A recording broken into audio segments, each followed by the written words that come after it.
తెలుగు సాహిత్య విస్తరికి స్వాగతం. తెలుగు సాహిత్య విస్తరి షడ్రుచుల సమాహారం అని మీకు ఈ పాటికే తెలిసి ఉంటుంది. అంటే ఇందులో మనం కథలు, కవితలు, బాలగేయాలు, అలాగే పిల్లల కథలు, దాంతోపాటు ఆధ్యాత్మిక విషయాలు, సమీక్షలు కూడా ఇందులో భాగమే. కాబట్టి ఈరోజు మనం సినీ, మాయా, పరిశ్రమ అన్న సమీక్ష గురించి తెలుసుకుందాం. ఈ సమీక్ష ఆంధ్రజ్యోతి దినపత్రికలో ప్రచురింపబడింది. మన సినిమాలు ప్రారంభ దశ నుంచి ఏ విధంగా పరిణామం చెందింది, అదేవిధంగా సినిమా అభిమానులు ఎలా పరివర్తన చెందారు అన్న విషయాలతో విశ్లేషించబడిన ఈ సమీక్షను మనం ఇప్పుడు చూద్దాం. సినిమా మానసికోల్లాసానికి, సమాజ ప్రగతికి ఉపయోగపడే సాధనంగా ఒకప్పుడు ఉండేది.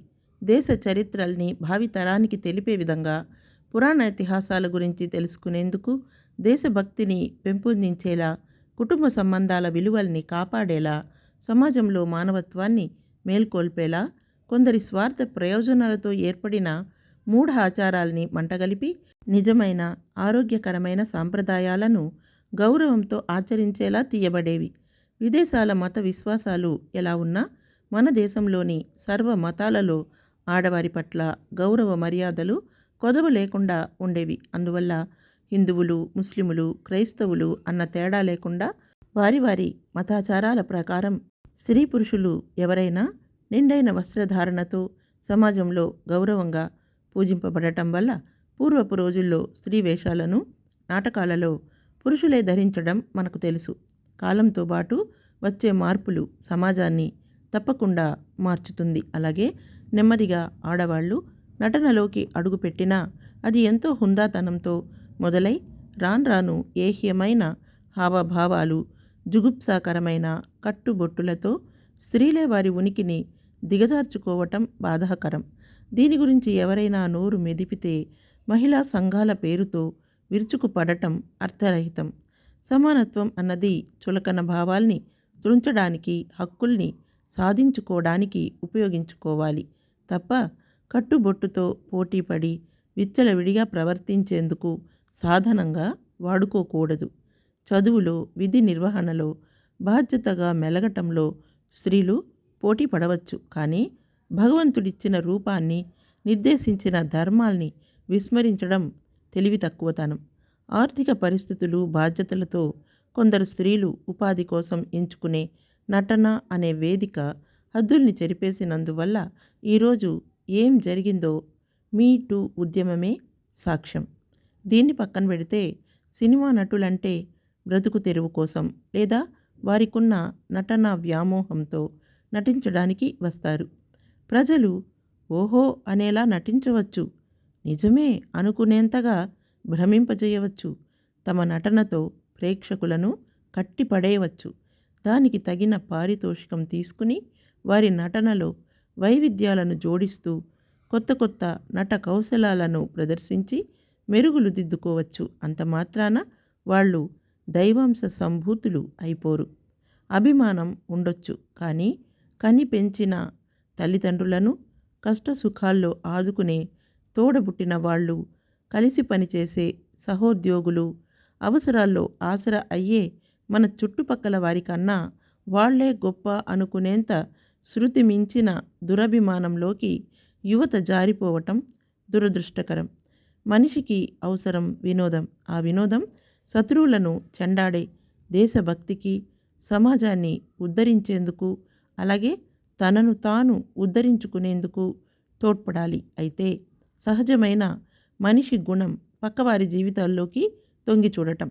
అదే ఈరోజు సామాజిక మాధ్యమాల్లో, సినిమాల్లో, ముఖ్యంగా రియాలిటీ షోలుగా ప్రసారమవుతూ వాటి రేటింగ్స్ ద్వారా మనకు బాగానే అర్థమవుతోంది.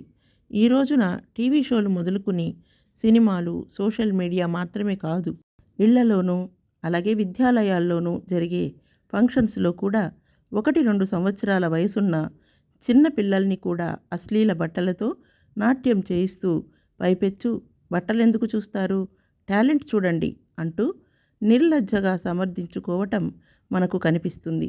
పూర్వం అభిమానం సహజంగా పుడితే నేడు సోషల్ మీడియా వేదికగా వైరల్ అనే వైరస్ జ్వరబడి కల్పించుకున్న అభిమానులకు తమకు తామే సృష్టించుకునే స్టార్డమ్ల వరకు ఎదిగి ఎదిగి వందలు వేలల్లో ఉన్న పారితోషికాలు కోట్లల్లోకి వెళ్ళింది. అయితే దర్శక నిర్మాతలు మాత్రం మేము సమాజంలో జరిగే నిజాల్ని జనాలకు చూపిస్తున్నాం అంటూ తేనె పూసిన మాటలు ఎన్ని మాట్లాడినా ఒక హత్యో అత్యాచారమో జరిగిందని తెలపడానికి దాన్ని ఎలా తప్పించుకోవచ్చో కూడా జతచేసి వివరంగా సినిమా తీసి జనాల్లోకి వదలటం వల్ల పిల్లలు యువత ప్రేరేపింపబడి చెడు దారి పట్టే అవకాశం కల్పించడానికి చాలా తేడా ఉంటుందని తెలిసి కూడా ధన వ్యామోహంతో ముందుకెళ్తున్నారు.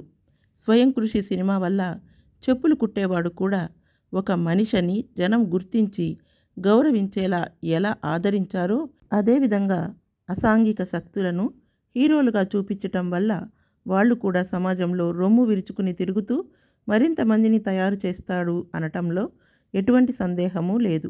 ఒక సెలబ్రిటీగానో ప్రజానాయకుడిగానో గుర్తింపు పొందిన పౌరులు సమాజం పట్ల మరింత బాధ్యతగా ప్రవర్తించటం, మాట్లాడటం తమకు తామే అలవర్చుకోవాలి. మేము సినిమాలు కోట్లు ఖర్చు చేసి ఎందుకు తీస్తున్నాం? లాభాపేక్షతో మాత్రమే కదా. కాబట్టి ఎంత జుగుప్సగా, ఎంత వల్గర్గా, ఎంత దుర్మార్గంగా చూపిస్తే ప్రేక్షకులు ఎక్కువ వస్తారో అలా తీస్తాం అనటం భావ్యం కాదు. అలాగే ఎందరికో జీవనోపాధిని ఇస్తున్నామనే పేరుతో సినిమాని ఒక పరిశ్రమగా చేసి వ్యాపారంగా మార్చాము అంటూ సమర్థించుకోవటం అంతకన్నా సరికాదు.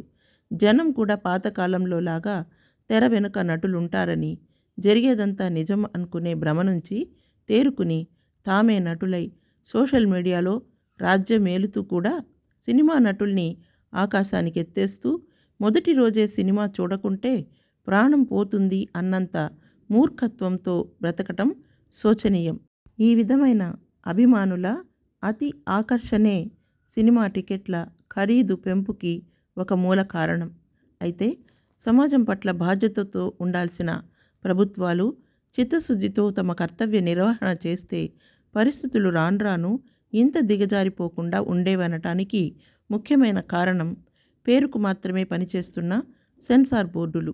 సెన్సార్ బోర్డు విపరీతమైన పైశాచికత్వ ప్రదర్శనకు, హేయమైన అమానవీయమైన పాటలు, ఫైట్లు, హింసల్ని అనుమతిచ్చి తీరా విడుదలయ్యాక సినిమా ఇలాగైనా తీయటం అంటూ నిలదీయటం ఎంతవరకు సమంజసం? సమాజమా, గుర్తించు. మనిషి జీవితమే అశాశ్వతమైన ఒక మాయా రంగస్థలం. నీటి బుడగలాంటి మన జీవితాల్ని మన కుటుంబాల కోసం, మన బాధ్యతల్ని నిర్వర్తించటం కోసం వాడకుండా ఎవరి స్వార్థ ప్రయోజనాల కోసమో తయారై ప్రయోగింపబడుతున్న మాయల ఉచ్చులోకి నిన్ను నువ్వే తోసేసుకుని నశించిపోకుండా జాగ్రత్తపడు. సైబర్ నేరాలు మాత్రమే కాదు, అంతకు మించిన మాయ వలలు మన చుట్టూ అల్లుకుని ఉన్నాయని గుర్తెరిగి మసలుకుంటే కుటుంబాలు, దేశం బాగుంటుంది. దానివల్ల అభిమానులు, నటులు అందరి జీవితాలు సుఖమయం అవుతాయి. సమాజంలో మంచి మార్పు రావటం అంటే ఎవరో వచ్చి ఏదో దిశానిర్దేశం చేసి మార్చటం మాత్రం కాదు. ఎవరికి వాళ్ళు పూనుకుని మారినప్పుడు సమాజంలో మంచి మార్పు అనేది వస్తుంది. తద్వారా భవిష్యత్ తరాలు మంచి మార్గంలో నడుస్తాయనడం నిస్సందేహం. ఈ సమీక్ష గనక మీకు నచ్చినట్లయితే ఈ వీడియో లింక్ని మీ ఫ్రెండ్స్కి, రిలేటివ్స్కి షేర్ చేయండి, లైక్ చేయండి. మరిన్ని వీడియోల కోసం మా తెలుగు సాహిత్య విస్తరి ఛానల్ని సబ్స్క్రైబ్ చేసుకోండి. మరో వీడియోతో మళ్ళీ కలుద్దాం. అంతవరకు సెలవు. నమస్తే.